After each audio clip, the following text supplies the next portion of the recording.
Selamat sore, perkenalkan nama saya Winda Mariana dengan NIM 27023885880. Proyek ini adalah proyek yang saya kerjakan untuk mata kuliah kewarganegaraan dengan judul Peran Strategi Pengelolaan Sampah yang Layak dalam Mencegah Kerusakan Tanah, Pendekatan Berbasis Peran serta Masyarakat.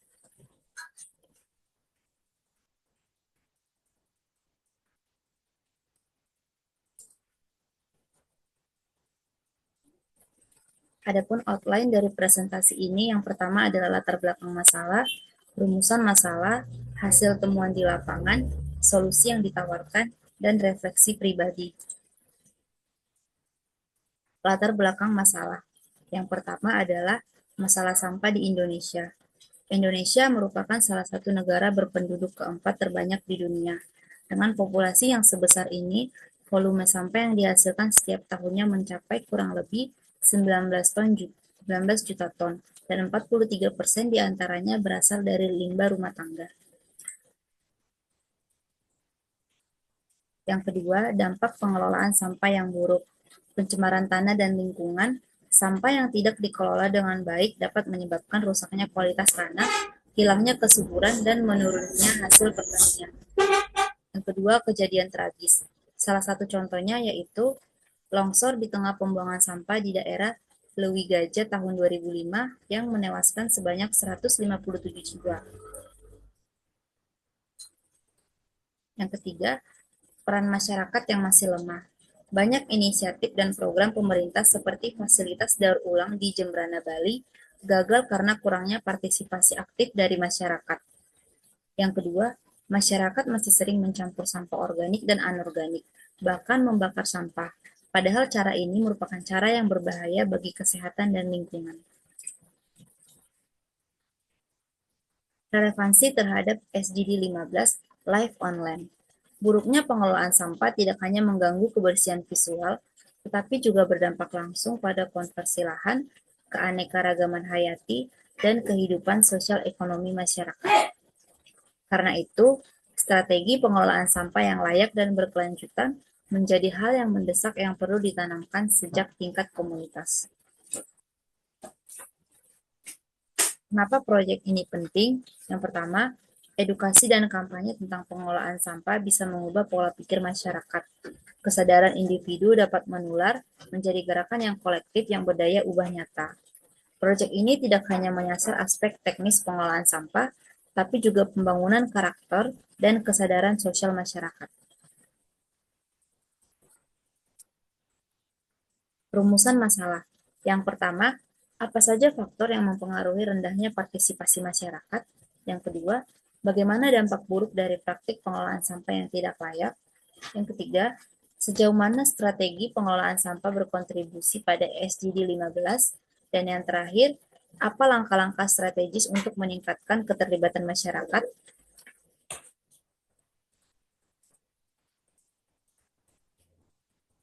Hasil temuan di lapangan, tingkat kesadaran masyarakat yang masih rendah. Contohnya, banyak masyarakat belum memahami dampak jangka panjang dari membuang atau membakar sampah. Yang kedua, kejadian ini terutama di daerah pedesaan, pengelolaan sampah dianggap bukanlah hal yang prioritas.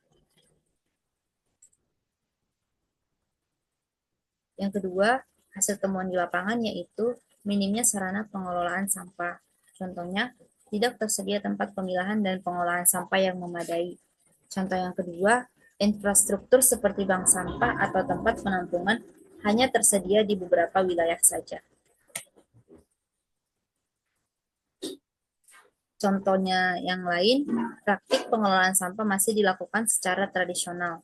Contohnya, masyarakat masih banyak menggunakan cara membakar sampah yang dapat menghasilkan polusi dan menurunkan kualitas tanah.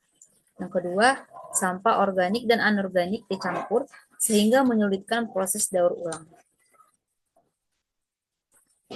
Hasil temuan berikutnya, kurangnya edukasi lingkungan yang terstruktur. Contohnya, materi pengelolaan sampah belum banyak dimasukkan dalam kurikulum sekolah dasar atau kegiatan rutin. Kemudian, kampanye lingkungan dari pemerintah atau komunitas masih belum merata dan kurang menarik.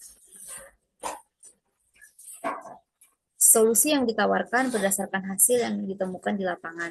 Yang pertama, kampanye edukasi visual atau iklan layanan masyarakat.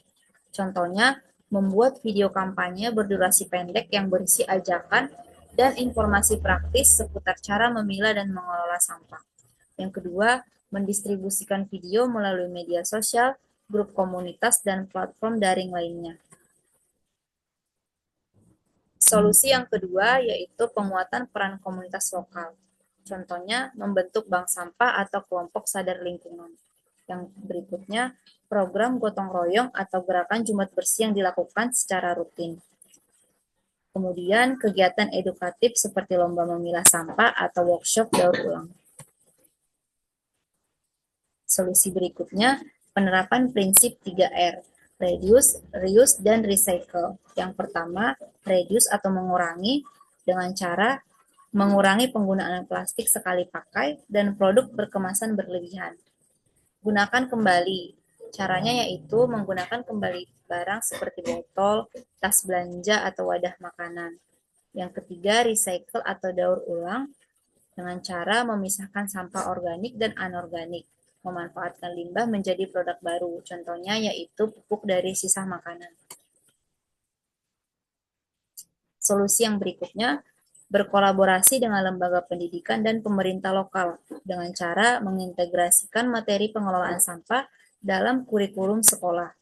Yang kedua, penyediaan infrastruktur seperti tempat pemilahan dan fasilitas daur ulang.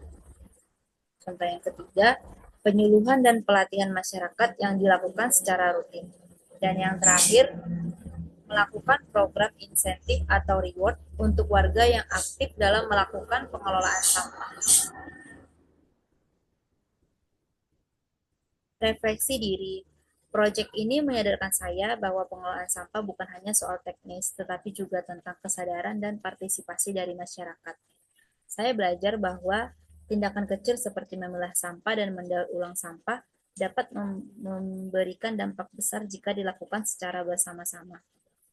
Melalui proses ini, saya menjadi lebih peka terhadap isu lingkungan dan merasa terdorong menjadi bagian dari perubahan.